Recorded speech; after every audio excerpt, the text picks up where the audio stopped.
कागल तालुक्यातील भडगाव येथे अज्ञात पशुपालकांनी आपली मृत गाय महेश कोथमिरे यांच्या सोनाळी रोडवरील शेतातील घराजवळ अज्ञात पशुपालकाने मृत गाय रस्त्यावर टाकली होती।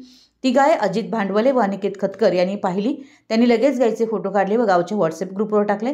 त्या गायीच्या कानातील बिल्ल्यावरून पोलीस तक्रार करून त्या अज्ञात पशुपालकास शिक्षा करावी असं प्राणीमित्रांचं मत होतं। त्यानंतर त्यांनी भडगाव शिवसेना विभाग प्रमुख माजी उपसरपंच दिग्विजय पाटील यांना कॉल केला। आपल्या हिंदू धर्मात गाय ही आपली गोमाता मानतो आणि त्या गायीच्या दुधावर आपल्या संसाराचा घरगाडा चालतो। पण तीच दुभती गाय अल्पशा आजाराने दगावते तेव्हा पशुपालक तिला शेतात खोल खड्डा काढून अंत्यविधी करतो। पण आता माणुसकी संपत चालली असून गरज सोडून वैद्य मरो या उक्तीप्रमाणे या गायीस बेवारसपणे रस्त्यावर टाकण्यात आलं होतं।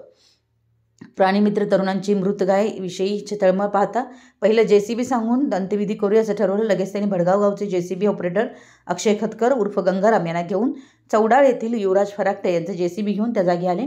त्यावेळी त्या मृत गायीचे भटक्या कुत्र्यांनी लचके तोडले होते। त्याची दुर्गंधी पसरली होती आणि असं असताना सर्वांनी जयश्री म्हणत गायीला जेसीबीच्या त्या खोऱ्यात चढवत कुंडलिक भांडवले काका यांच्या शेतात गायीचा खणा नारळ अर्पण करून मीठ टाकून अंत्यविधी केला।